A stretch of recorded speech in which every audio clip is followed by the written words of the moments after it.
This is The Space Shot, episode 372 for July 1st, 2018. So, about my new job. I'm John Molnix. This is the longest I've gone between recording episodes, and I'm not going to be waiting this long again. We've got a lot to catch up on, so let's get to it. I've got a quick programming note before we get started. My crazy schedule this past month meant that we weren't able to record a Cosmosphere podcast for June, but we do have July's episode in the planning stages and should be recording that soon.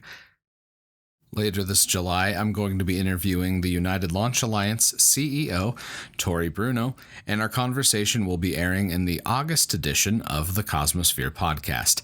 I'm super excited to be able to talk with Tori, and I'm looking forward to sharing that conversation with all of you. I've had an incredible past 2 weeks, and now it's time for some details. This past Monday, I interviewed for the planning coordinator position with Faustson Tool, a Colorado-based aerospace manufacturing company. The story of how I met Heidi, one of the people I interviewed for today's episode, is pretty cool, and it's a wonderful example of how things fall together when you're ready for them. A few months ago, I helped Heidi out with some issues on her AT&T account. We got to talking as I was fixing the plan, and we found out we share a passion for space. After our first meeting, we worked on getting a podcast session set up, and that's where I interviewed Heidi and Alicia for The Space Shot.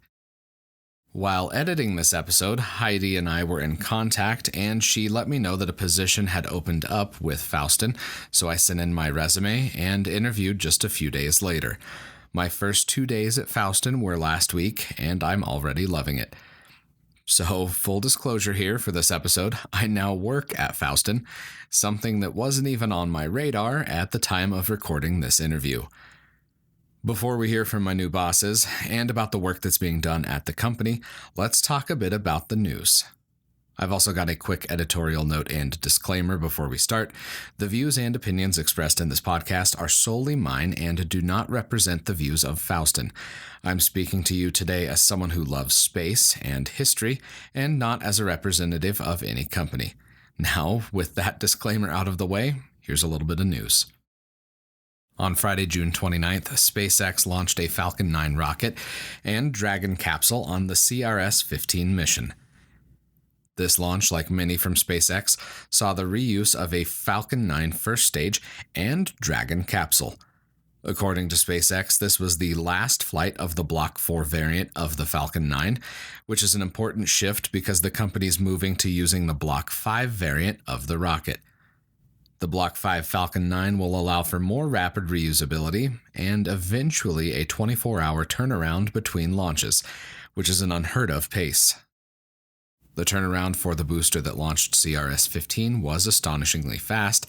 It launched for the first time back on April 18, 2018, with the Transiting Exoplanet Survey satellite.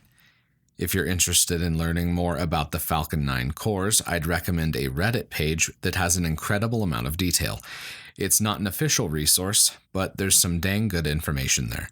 I'm impressed with the level of detail, so be sure to check it out. The elephant in the room, as I'm sure many of you know because your friends have probably been asking about it, is Space Force. It's way too early to tell what's going to be happening with this proposed branch of the military, and I fear we may be moving into beating a dead horse territory at this point until more is known. At least the memes have been amusing, I will say that. In a bit of sad news at this point, but not entirely unexpected, the James Webb Space Telescope launch has slipped yet again into 2021. I'm linking to a NASAspaceflight.com article with more details, so check it out. I just finished watching Season 3 of The Expanse, and the finale didn't disappoint. As many of you know, I've been reading the books for a while now, so it's cool to see the TV show start to catch up with where I'm at in the books. If you've yet to watch the show or read the books, you need to get caught up at this point. It is a phenomenal show. July 1st is also the anniversary of the Cassini-Huygens mission entering orbit around Saturn. Check out episode 48 to learn more. There's even some discussion about the National Space Council, which is a topic we'll hear more about later this summer. I've got links to episode 48 and all of the other articles I've mentioned in today's podcast, so be sure to check them out. There's also going to be a link to my new employer's website, so give it a click. My new position with Faustson means that my work schedule has radically improved from what it had been. I'm now working Monday through Thursday with pretty much every Friday off, which is fantastic. Now that I've got some newly found free time, I'm going to be able to do some jewelry work on the side for fun and for a little bit of repairs, which is pretty cool too, write more, and have a more consistent recording schedule for the podcast. I'm kicking around the idea of writing a weekly wrap-up again. I stopped doing it originally just because I didn't have the time. If this is something you'd be interested in reading, shoot me a message. My thought is to post it to Medium, Facebook, LinkedIn, and other social media networks, so shoot me a message if you'd enjoy reading that. I think it'd be fun, so I'm probably going to do it anyways, and I'm looking at writing this as a way to keep myself and others up to date on history and happenings in the aerospace industry. Now, let's check in with the bosses. Here's my chat with Heidi and Alicia. Last week I sat down with Heidi Hostetter and Alicia Svaldi to talk about additive manufacturing, the aerospace industry, and education. Heidi Hostetter is the CEO of H2 Manufacturing Solutions and Vice President of Faustson Precision Machining. She leads the Northern Colorado Manufacturing Partnership Board and is one of the founding members of the ADAPT Center, which we'll be talking more about later in this episode. She also holds a position on the Colorado Advanced Manufacturing Accelerator Review Board. Heidi has been awarded for her work in helping companies like Ball Aerospace, Woodward, Lockheed Martin, and others. She has 3 children, and in her spare time, she volunteers and supports Child Safe and respite services. Alicia Svaldi is president of Faustson, a company that's been pushing the boundaries for additive manufacturing or 3D metal printing. Alicia founded Faustson in 1981, and decades later, the company continues to be at the forefront of manufacturing. Faustson Tool was one of the first companies in the Rocky Mountain region to have 3D metal printing equipment, but they didn't stop there. Alicia was also part of the creation of the ADAPT Center. She seeks to collaborate with other companies and institutions to help push the entire manufacturing industry, particularly here in Colorado, into the future with new and innovative manufacturing capabilities. Ms. Svaldi also takes time to serve on the boards for Red Rocks Community College, Manufacturer's Edge, the Arvada Economic Development Association, and the Colorado Manufacturing Association. Faustson Tool was the Manufacturer and Innovator of the Year in 2016. Let's jump into the conversation with Alicia and Heidi. All right, so Alicia, let's start with you. Let's talk a little bit about your background in the industry and your experience here at Faustson. Well, it's been a really fun and exciting experience. You know, the last 35 years, we've always tried to be the innovator, the first in everything. So started the company young, fearless, with the attitude, we can do anything. We accept your challenge is our tagline for a reason.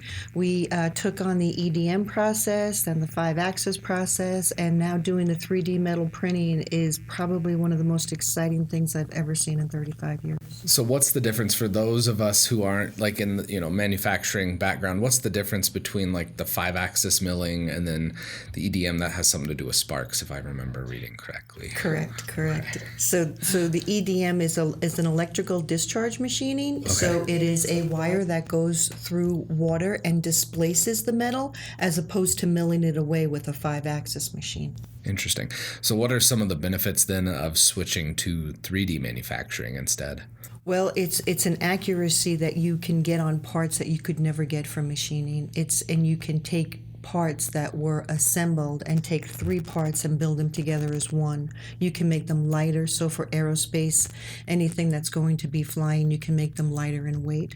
It's a much greener technology, because in regular machining, you'll take a hunk of material and take away, and that all goes to recycle, yes. But with 3D metal printing, it's a powder that goes in and is lasered together, and then you can reuse the powder in the next build. Wow. Yeah, if I can jump onto that, I think the real benefit to 3D printing is that much of what Alicia said, but if you want to summarize and really capture it, it's that now the design engineer in an aerospace, really in any any industry now has no limitation to the technical capacity or design, right? So in the example that we completely overuse every time, it would be the GE fuel nozzles that are in the LEAP engines. Okay. GE really took the market by storm when they announced that all of them would be 3D printed. Because what they did was it was something like, and some of these percentages could be a little off, but the basic premise was they took 19 different part numbers that now are printed as one. They increased their efficiency by 25%, reduce their weight by 33%. You start to talk about those things and you just simply can't compete. Well, especially for if you're launching into space, that's a lot more payload that you get to you get to send somewhere, or it's a little bit better margin for fuel. So weight is critical. What made both of you so interested in 3D printing? I mean, starting off as one of the first companies here in Colorado that had a 3D printer, why was that so important to get in on that technology? Well, I mean, here's the reality. I come into this game halfway through Alicia's, ownership of the company. That's the bottom line. What Faustson had already put in place and what they were known for in the industry was their ability not only to precision machining, but it was also their ability to pioneer and innovate. Okay, so Alicia and I really had to sit down, and talk about what was the next step. Do we continue to invest in 5-axis and traditional manufacturing? Because that was on the table. Or do we do what they had been known for, which is pioneer and innovate? And the next obvious step was, if we did that, then it would lead to 3D metal printing. And that was a request of the Woodwards, the Ball Aerospace, really reaching out to us saying, hey, we would sure love it if Faustson would figure this out for us. Okay. Right? Yeah. I can't say that either one of us were truly bought into that. That is the truth. To this day, I'm not sure we're truly bought into that, but we're stuck now. We're there. I mean, it's an incredible technology, and being at the forefront of that's awesome. So it's definitely a short-term pain and hopes for a long-term gain. Yeah. Correct. For sure. Well, and you'd mentioned, like on the wall, this is radio, so nobody can see it, but there's F-35 parts. Mm-hmm. And are those then 3D printed as well? Or no? Man, no. Okay, no. Nope. I think that we would love it if eventually it went that direction. Okay. But here's the deal. This is what a lot of people don't know about government work. Yeah. The F-35 has gotten a ton of media in the last, 5 years? Yeah. Most of it negative about being completely over budget. The reality is we've been building these parts for 15 years. 15. And the reason is because they go through what they call low rate initial production. Yeah. So these parts cannot change once the design is sealed. They go through vibe testing. They go through so many hours of flight testing. Like, this is a done deal. You can't change anything about them. Okay. Unfortunately, the F-35 still, as best I know, that's my disclaimer here. What we hear is they still have weight issues, weight concerns. And of course, this technology would address that. Yeah. For them to change that at this point, too late. Way too late. They maybe can, the parts we make are the upper and lower antenna housing. Okay. On the aircraft. We would never stand a chance at getting that approved. My guess is that the F-35 people, along with their primes, are starting to look at the non-critical parts they can print to remove the weight. That's my guess. Well, that's something that could probably be addressed in a later block version of the next rev. Yeah. Yeah. Exactly. The F-36. Yeah. I wonder when that'll be coming. So, we've talked a little bit about just the start of the company, but let's talk a little bit more about your backgrounds. Like what's one of the things that, you did in school or something that, students nowadays could, take a little bit of inspiration from? Oh, man. You take Well- that first. Like, I'm not sure we're the best example. I don't know if I'm the best example of that because I'm not a college graduate. Okay. I am a graduate of the School of Hard Knocks. I'm a self-learner. Everything that I've done, I read. I read continuously, and I try to self-improve and self-educate. Yeah. And so I wouldn't recommend it. I think some college would have been a good idea. I think I took a couple of accounting classes, and that's all I've done. So when the CHAMP program came out for local students in the community college, I was a very big advocate of it. Yeah, I mean, I think you're a product of what a strong, robust vocational program would have done. Right. And So you support it now. right. Well, especially for manufacturing. Not everybody needs to get a 4-year degree or don't. an advanced degree for a lot of different types of jobs. So I'm glad you said that, because not everybody has to do that path. You don't have to go to school and graduate with 6 figures of debt. Right, exactly. It's a big debt when you go to the 4-year university. sure. It is. But what Alicia has that everybody has to have to run a business and be involved, certainly in manufacturing, is ethic and tenacity. Because without those, you're screwed. Yeah. Right. The buck stops here. There's nobody I can go to say, hey, it's like, you stop, you figure it out, and you must get it done. And that, I think that's something Heidi and I have very much in common. And that's one of the themes that I've really noticed, the first episode in the Centennial series with Barry, the tenacity. I mean, that's critical. Both of my parents owned their own small business when I was growing up, and It's a nightmare. people think it's, super, it's all easy and you get all this time off. No. But it couldn't be, further from the truth. So I'm Actually, it's a complete opposite of that. We're the Yeah. last ones to take time Yeah. off. Yeah, our employees have much more time off Yeah. during the year than we have. Yeah. I mean, we really have to coordinate it. True. Yeah. And you're never really off. No. I don't think really. No. The only time I remember my mom and dad being off is if they were out of the country and were away from their phones. So, Right. Yeah. And that's not the case now. No, Because your phone goes everywhere. unfortunately. Yes. And mine is like a little bit like along those same lines, but the flip side is I do have a 4-year degree in business with emphasis in marketing that I really don't use. That's my truth. Okay. I mean, I got involved in manufacturing. I do what they would call really technical sales, right? So I'll go in, I'll work with the design engineer. So, you look at that too, right? I am the one that got out with the debt Yeah. and said, well, I hate this job. Actually, I hate this job. So that's my story. Oh, sorry. You're I'm good. out of You're my good. quiz. But, so I think, but here's what I know. When I was in school, and this is specific to women, I will say this, to females, like the curriculum said to people like me, oh, she's really good at math and science. Guess what? Push her toward marketing. Because I was a female. That was like what I was, like either I had to go to finance, which I was like, she could tell you is not a good place for me to be. I round everything up or down. It's not good. Same here. Yeah. But, that was really where they pushed me. Like, she's great at, geometry and algebra and trig, and wow, she should go into finance. And I sat in one finance course and went, what in the actual hell is what is this number thing? I deal in like tenths, thousands, millions. We're talking microns. This thing that she does, I was like, I don't like this. I can't comprehend what's happening here.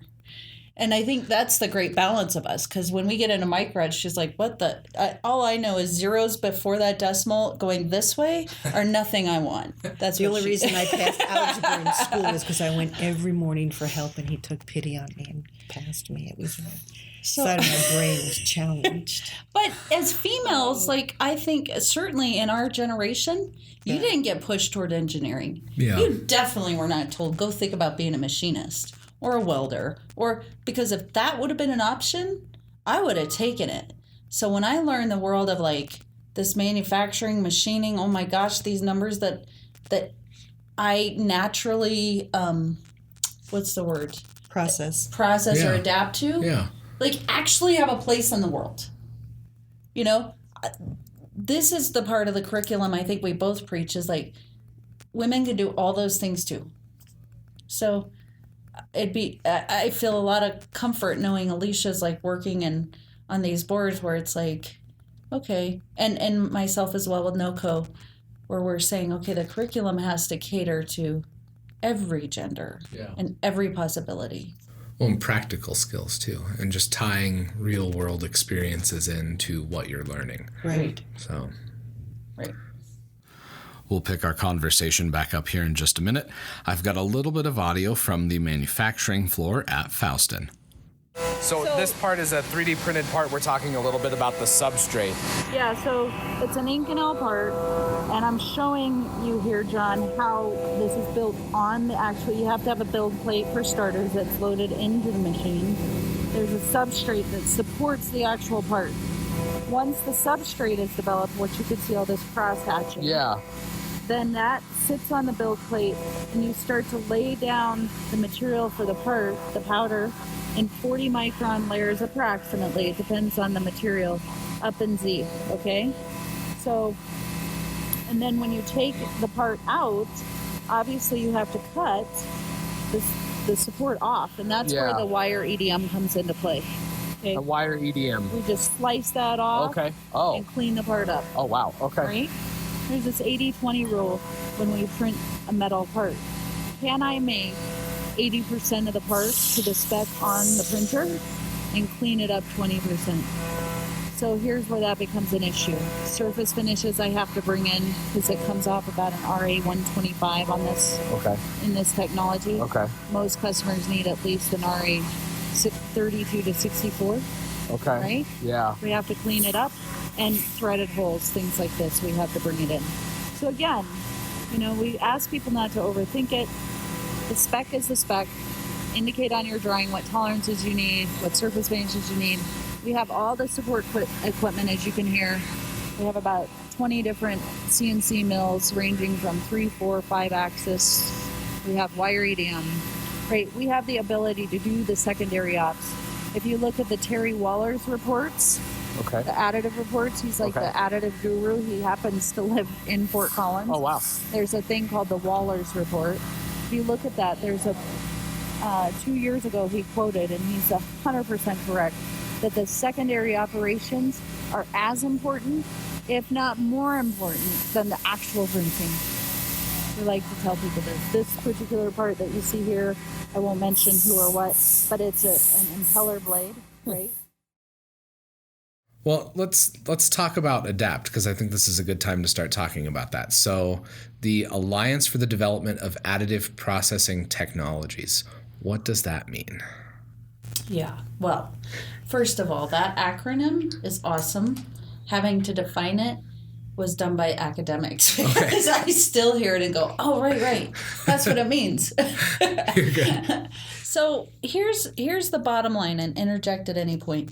Alicia makes this big capital investment. We have a vision around, oh my gosh, we're going to pioneer this new technology. We're going to help out, all things metal here. I want to preface, we do nothing with polymers. Nothing. Okay? Because there's a lot of confusion when you say 3D printing or additive. It's the that plastic. We do both. We do not do that. It is strictly metal. Okay. So, our customers convince me we need to do this. I convince Alicia. That's how that goes. She spends the money, brings it in, coordinates all of those processes. And we quickly identify specific to space, right? Because that's why you're here today. Holy crap. Nobody actually, they're great about the fact that we have this equipment and we could do this. And now they've sprung on us that, well, we actually need to understand the characteristics of what you've printed. And we're like, we didn't think of that. We're in trouble. Houston, we got a problem. Yeah. Just like Tom Hanks and Apollo, we got a problem, Houston. So I start racking my brain. And again, this is that, there's nowhere else to go, right? We're both kind of up against the wall. And it's like, okay, well, 10 minutes from here is the best metallurgic school in the world, Colorado School of Mines. Yeah. So really long story short, we talk to them and say, hey, if we print these parts out of Inconel, right? Because that's Space loves a couple of materials, beryllium and Inconel. They love it for coefficiency reasons, right? So we talk to them and say, okay, if we print this stuff, what can you do? And they said, okay, for this amount of money, millions, Yeah. we can characterize your parts. We can look at things like microscopy, hardness, surface finishes, porosity, right? We can take a look at these things, and we could actually, without destructing the material, the part, that's the big piece. We can tell you with a CT scanner and certain lab tools and equipment, we could tell you what you actually have printed. Okay. Well, now what? Who's going to come up with the money? A school doesn't have money, and we're certainly not going to dish out $2.5 million for this. So that led us to the advanced accelerator program that, legislation here in Colorado created. And we put together what they call an infrastructure proposal for that grant cycle. And we won the first one that went across all industry sectors for $2.5 million. And basically, the caveat was, if they were to give us this money, we had to go before the Economic Development Committee in the state. We had to guarantee them we could get this lab developed, up and running, equipment installed in 12 months, and have results. Unheard of. Unheard of in academia. In 3 months, we had the equipment in. They had the lab up and running, and by December of a year later, we had over 4,000 samples, and some of my numbers are a little funky now, but, that they had tested and had data logged in a database called Citronation, which is run by a company out of the Bay Area, which was the only company involved that wasn't a Colorado company, called Citrine. So basically what that database did was never about printing. It was always about the data. And so as a design engineer, you could go into this database if you had bought a seed to it, and you could click on the filters that mattered to you, and it would say, oh, this manufacturer, which in our case was Concept Laser M2 Kusing Inconel 718, which in the additive world was known as a CL100NB powder. Okay. Basically, it would say, oh, this is the powder you need. This is the manufacturer of the powder. This is the equipment you have to run it on. And here are the 5 vendors you can go use for this. Wow. Because what we quickly identified was it wasn't like traditional manufacturing, right? I mean, you couldn't just say this is a 5-axis part made out of aluminum 6061 and there's, 5,000 manufacturers in the state who could produce it. It was really finite who you could go to, what you could use, right? For now. Yeah. So we had to have that. We could print the customer's part. They could take it to the lab for characterization. And the caveat was that whatever data they got out of that lab became public to the database, right? So we crossed some proprietary boundaries with that, because now you had a Faustson there, you had Lockheed Martin, Ball Aerospace, kind of all coming together saying, yeah, we got to figure this out. We can't get into this proprietary stuff. That was a trade-off. Does that make sense? It doesn't. I mean, I look at it as the benefit longer term going forward is everybody gets to understand this newer technology a little bit better. So right. Exactly. That's what the goal was. Yeah. I mean, that just being able to know how a certain metal will change. Because, I mean, if it's machined or 3D printed, it's going to have different characteristics. So that's an incredible. It's a big industry push. It's a industrial revolution. If you think about it, and I never count the web. I just don't. Yeah. So they say that's the third one. Fine. I don't, but whatever. 3D printing. We haven't had a real change in manufacturing since Henry Ford. Yeah. Everything's either machined or cast or. Right. Yeah. So this is big. A huge difference. Mm-hmm. And with natural resources dwindling, I mean, I think that people are going to start to have no choice. Well, and just longer term for, this is super longer term, but in situ resource utilization, being able to print a part when you're out at Mars, that's Oh, a little sure, bit like easier the than space station. exactly. Yeah, right. It's easier than taking a mill with you Yeah. and milling things, on Mars. But so I think that's a lot of that is what drives you then, that pushing forward for that innovation and finding the next, helping push the frontier of manufacturing. Is that really what drives both of you then? Well, Alicia might say yes to the money. Nothing wrong with that. Are we Nothing supposed to be wrong with that. authentic or politically correct? You whatever your response is, that works for me. Yeah, I think, we would certainly like to make money in this, and we have not. Oh, yeah. That's our truth. Yeah. Right. But at the end of the It's been a day, challenge. yeah, I think we look at the future for manufacturing is pretty grim if there's not a real disruptive pivot here quickly.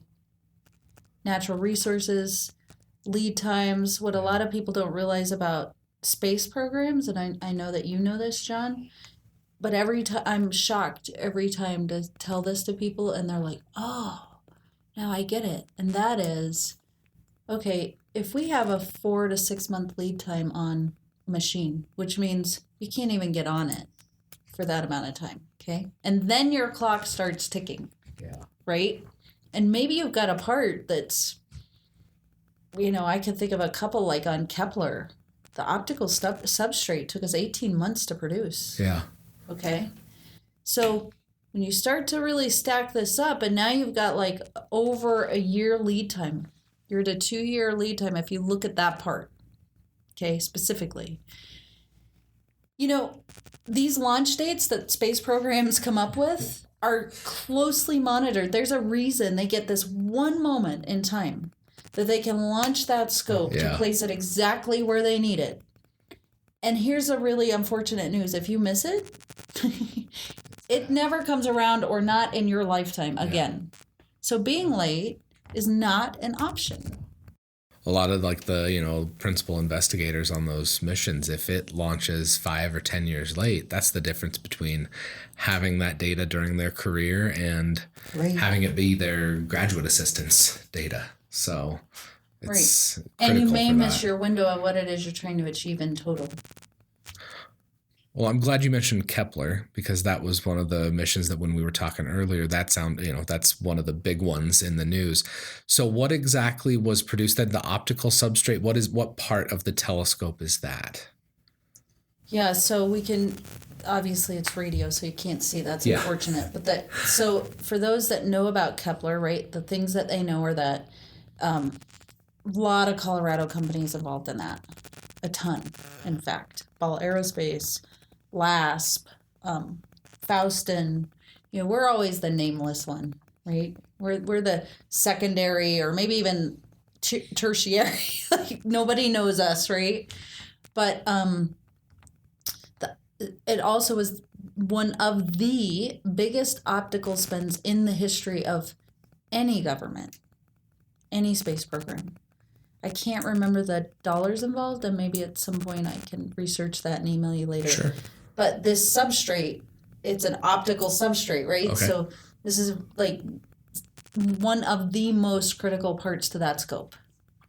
Any of those pockets on that INVAR substrate, if they're off by, half a fraction of one human hair, you're hosed. You've just screwed up the whole optical piece of the scope. Wow. Well, if it's a scope, the optics are pretty critical. Exactly. Right? As we found with Hubble back in the 90s. So.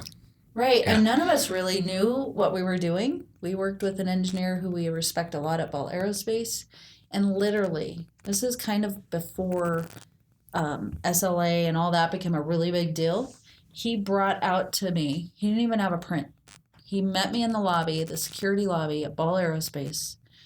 And I can't mention his name just because of legal stuff and NDA stuff, but he built it up with Legos. That's so cool. And he said, so cool. This is what I need you to make, Heidi. And I was like, wow, is there any way we can get that in a print? Because I am going to struggle, but it looks good. It looks good. So, my Lego building skills might come to use in the future then. That's they may. Right. Good to know. You never know. Most people don't know that piece of it, but he actually built it out of Legos. Well, I mean, it's a good way, I guess, to prototype it, because I mean, if you don't want to have to draw it, might as well build it in something that you can see what it would look like in 3D. So Yeah, I mean, I think he drew it and then built it with his Yeah. Legos to see if it was even possible. And the next step was, can you actually do this? that's cool. And then from there, we actually that was more of a reverse engineering program where we helped him identify tolerances and cryocycles, and that was a true partnership. See, and that's what I find fascinating about a lot of the parts of all of the different space, whether it was going back to Mercury, Gemini, Apollo, the amount of partnerships between smaller contractors and NASA is just astounding. There's a lot of things that would have never been done had it not been for smaller businesses, for medium-sized businesses. And I think that's so cool that you were brought in just to help with that little part of, or not little part of it, but big part of the telescope. That's just a really cool story. So. And then prior to me with Faustson, they worked on Mars rover. I mean, I would say, 40% of what we do here is really dedicated to defense and aerospace, and that's a very fine line. Yeah. Right? A lot of the defense communications somehow tie into aerospace somewhere along the line. Yeah, we go as far back as the space station. We have a part on the space station. That's really cool. We'll pick our conversation up again here shortly. Part of the tour that Heidi gave me back during the interview was of the inspection facility at Faustson. The other day at work, I got to see some of these machines actually being used, and it's incredible the level of detail that they're able to examine. Here's a little bit of the audio from our chat in the inspection room. Sure. So, John, one thing people don't realize in aerospace is that everything matters. So we make a part, but if it can't be inspected, it can't go out, right? Okay. Yeah. So everything we do is temperature controlled to the aerospace spec. Everything has to be monitored and controlled to ambient temperature, 68 to 72 degrees. We cannot fall out of that range with a certain humidity percentage. Sometimes this material, in the case of the F-35 parts you saw, when you remove, 350 pounds plus on aluminum 7075, there's an acclimation period. Those parts will come into the lab, they'll sit overnight, they'll acclimate, then we'll inspect. Immediately, when you're dealing with parts that have tolerances half of, a fraction of one human hair, which is true, one human hair. Like these guys, can't screw up. And if that temperature is out, we know it the minute the inspector tries to inspect the part. We know. Immediately we say, what's the temperature? Has somebody changed anything? We know. It matters. That material will move based on temperature. Wow. So everything is controlled to that aerospace spec. I wish I knew it off the top of my head. No worries. Okay. So in the then lab, this is the lab. Then So what goes on in here then? So they validate. You can make it, but you got to be able to validate it. Okay. Everything we have in here is to the standards of Ball Aerospace, Lockheed Martin, all the big guys. We have 2 CMM machines. And that CMM. Run off, coordinated measurement machines. Okay. So these machines work with a software package called Clipso software. And so they tell us everything we need to know. On a print, a part, the design engineer will say, my profiles need to be this, my runouts need to be this, right? Flatness, this, that. Okay. These machines take thousands of surfacing points. Thousands. They tell me if we're in, we're out, right? How far in, how far out. We have height gauges. We have, basically anything you need to validate the part. And if we don't accept the job. Okay. Right? Because, for example, if you're going on an aircraft, I need to make sure everything I've done is to whatever the customer has approved, the FAA or, whoever the governing body is that says this is what you have to do, we do it. We don't play any games with it. We ended our chat with some advice for students looking to get into the field. Let's jump back into that conversation now. Do you mind if we close then with like just advice to students that are looking at entering an aerospace or manufacturing field? I'll probably have a different. I'll probably go. I like very much being involved at the Red Rocks Warren Tech. Okay. They have a great program over there. In the summer, they do a session with just girls. Okay. And to just be open to it. Don't think of just the white collar work. I think if they would have an opportunity to tour a community college and see the advantages of going there, perhaps instead Versus of a 4-year university, Yeah. to be open and to be open all the way back to middle school. Okay. And I'm going to pitch the sector partnerships. Every state has typically 4. They're Okay. usually north, south, east, west. The one that is most popular here in Colorado is the NOCO group, Northern Colorado Manufacturers. Okay. You know, I would encourage all manufacturers, big, medium, small, to be at the table, work with their sector partnerships, because this is where they're trying to work with the community colleges. They're trying to work with the workforce gaps. You know, what we can't continue to do is bleed dry the supply chain. And what I mean by that, here would be an example, and this is super imperative. A Woodward, if they keep taking that, you know, really high precision 5-axis machinist away from a Faustson, then they're really eroding their supply chain. So we have to find a way through those sector partnerships to work together to figure out how to place interns, where to place interns, and how to keep the machine shops thriving. Okay. Because what a Woodward does is they run what I would call their BNC commodities, right, through their shop, and they send out their BNC. so like if you look at what you'll hear a lot in community is mid to low volume, high mix, which Okay. means, you know, really precise parts. Almost always your big OEMs are outsourcing to a Faustson, okay, for Okay. that work, Okay. okay? They don't want to carry the overhead capital-wise to do that, and that's fine. But don't take that employee. I need that employee, right? We need that employee. But if you want to take the interns to use them for your, what I call BNC commodities, which means, and this is how they'll coin it,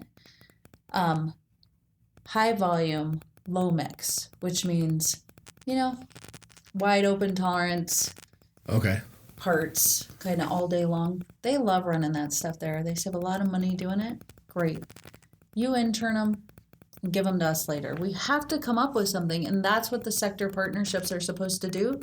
So while we're working on that, then you have people like Alicia who are on the front range boards and things like this. So we're supposed to be like collaborating globally, but you can't do it if it's just the small guys at the table. Can't. That's really an interesting problem, I guess, that I hadn't thought about, is just being able to make sure everybody has a good talent mix. It's the biggest challenge in this industry. Yeah. In the nation.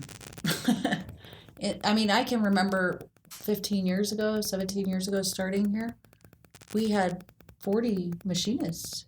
30, 40? 30. 30? We couldn't find 30 machinists right now if we had to. Wow. It's Yeah. not possible. Is that a fair saying is statement? I'll buy a new piece of equipment, you give me a machinist to run it.